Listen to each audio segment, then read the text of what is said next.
Mungkin di antara kita tidak banyak menyadari hari Selasa 8 Juli dini hari telah terjadi gerhana bulan. Boleh jadi karena banyak dari kita yang menganggap peristiwa semacam ini hanyalah fenomena alam biasa, apalagi sudah bisa diprediksi sebelumnya. Tapi tahukah Anda bahwa peristiwa gerhana ini bagi Nabi SAW bukan peristiwa biasa, tapi peristiwa dahsyat yang luar biasa dan menakutkan. Apa yang terlintas di benak Nabi SAW saat terjadi gerhana? Lalu apa yang kemudian dilakukan Nabi SAW saat peristiwa alam ini terjadi? Saat terjadi gerhana, Nabi SAW merasakan rasa takut, bukan karena mitos yang berkembang di masyarakat tentang gerhana, tapi yang terlintas di benak Nabi SAW adalah kiamat. Ketika terjadi gerhana, Rasulullah merasa khawatir karena gerhana merupakan salah satu tanda terjadinya hari kiamat. Jika yang terjadi gerhana matahari, maka yang hilang dari penglihatan adalah cahaya matahari. Jika yang terjadi gerhana bulan, yang hilang adalah cahaya bulan. Hilangnya cahaya bulan, kemudian dikumpulkannya matahari dan bulan merupakan salah satu tanda kiamat yang disebutkan oleh Allah Ta'ala di dalam kitabnya. Ia berkata, bilakah hari kiamat itu? Maka apabila mata terbelalak ketakutan, dan apabila bulan telah hilang cahayanya, dan matahari dan bulan dikumpulkan.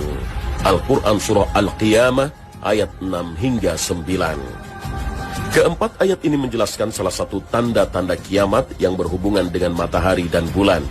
Jika dikaitkan dengan hadis dari Abu Musa, bukankah fenomena gerhana itu, matahari, bumi, dan bulan dikumpulkan?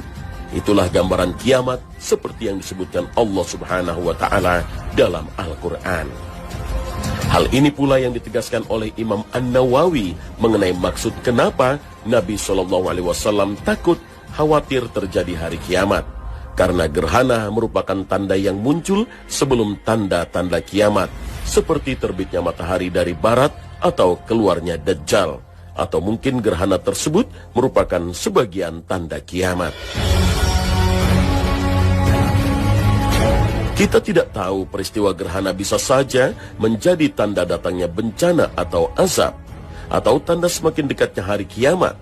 Misalnya dengan semakin lemahnya tembok yang mengurung Ya'juj dan Ma'juj, atau akan semakin keringlah sungai Efrat di Irak.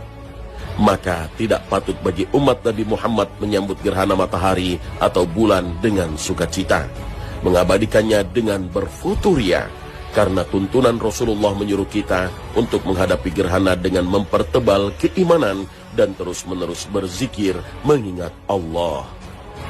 Peristiwa gerhana memberikan pelajaran bagi kita bahwa Allah Subhanahu wa Ta'ala mampu mengendalikan seluruh makhluknya, apa saja, bahkan matahari atau bulan yang dianggap makhluk yang luar biasa, bahkan banyak manusia yang menyembahnya. Itu sebabnya Nabi menganjurkan untuk memperbanyak zikir, istighfar, takbir, sedekah, dan bentuk ketaatan lainnya.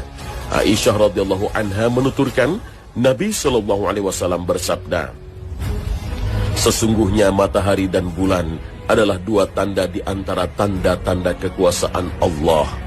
Gerhana ini tidak terjadi karena kematian seseorang atau lahirnya seseorang. Jika melihat hal tersebut, maka berdoalah kepada Allah, bertakbirlah, kerjakanlah sholat, dan bersedekahlah. Hadis riwayat Bukhari. Selain itu, jika peristiwa ini terjadi, Rasul mengajarkan kita agar melaksanakan sholat gerhana sebanyak 2 rakaat. Berbeda dengan sholat biasa, sholat gerhana dilakukan tanpa azan dan iqamah sebelum sholat gerhana. Yang ada hanya seruan untuk sholat berjamaah, sesuai dengan hadis dari Abdullah bin Amr bin Al-As radhiyallahu anhuma. Ketika terjadi gerhana matahari pada masa Rasulullah SAW, maka diserukan as-salatul jami'ah, salat secara berjamaah. Hadis riwayat Bukhari. Salat ini disunahkan untuk dikerjakan dengan berjamaah di masjid.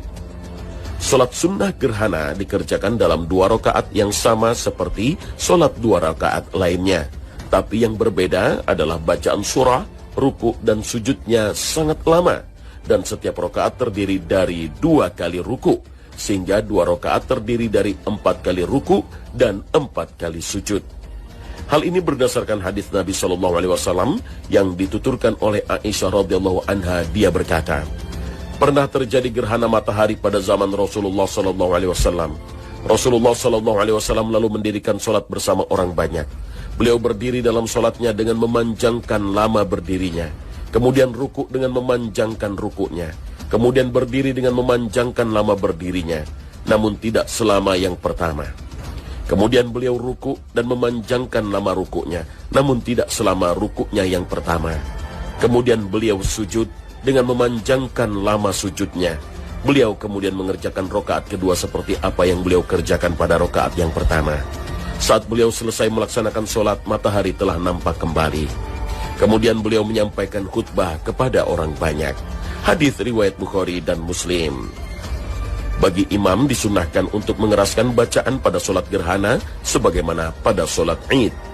Aisyah radhiyallahu anha berkata, Nabi SAW mengeraskan bacaan dalam sholat gerhana. Hadis riwayat Bukhari dan Muslim.